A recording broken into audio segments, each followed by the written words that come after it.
The old graveyard was still, shrouded in an eerie silence.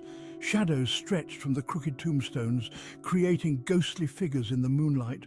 The wind howled like a lonely wolf, its mournful cry echoing through the night. 10-year-old Daniel shivered. Daniel wasn't scared, not really. He had a mission. He clutched the flashlight, its beam dancing on the weathered stones, casting fleeting shadows. He liked reading the names etched in the stone, imagining the lives they once lived. Each name was a story, each grave a secret waiting to be uncovered. Tonight, Daniel felt drawn to a particular grave, one hidden beneath a weeping willow, its branches swaying gently. He pushed aside the willow branches. The air grew cold, a mist forming around him. On the stone he made out a name. Abigail Rose. Who was she, he wondered. Abigail Rose, Daniel whispered. The name felt like ice on his tongue. A voice as soft as dying leaves answered, lost but not forgotten. Daniel jumped back, dropping his flashlight. Its beam flickered wildly. When he found his voice, he stammered, "Who's there?" The voice came again, closer this time. "Listen to the stones, Daniel. They whisper secrets." Daniel's heart pounded. He wanted to run, but something held him there. The voice wasn't scary. It was sad, lonely. Following the voice, Daniel went from grave to grave, his footsteps echoing in the still night air.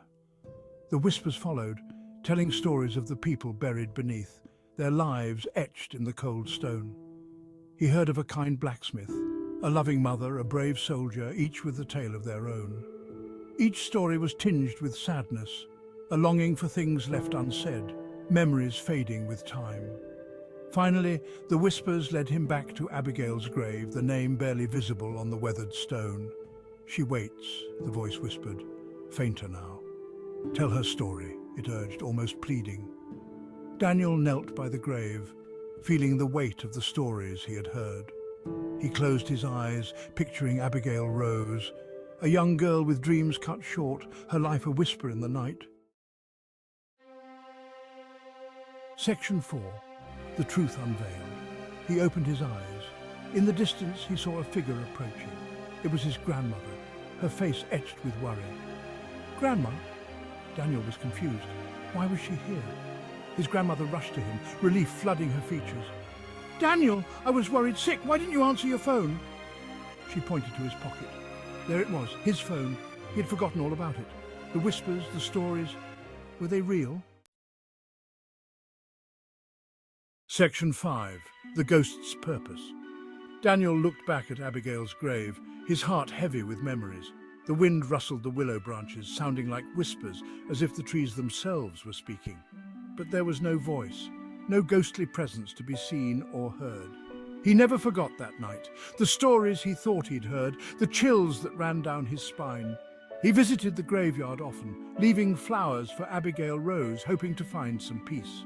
He realized the ghost, if there was one, just wanted its story told, its existence acknowledged. Maybe that's all ghosts wanted, to be remembered, to connect with the living, to not be forgotten. As he left the graveyard that night, he thought he heard a faint whisper, "Thank you," carried by the wind. Was it the wind or something more? A message from beyond, perhaps?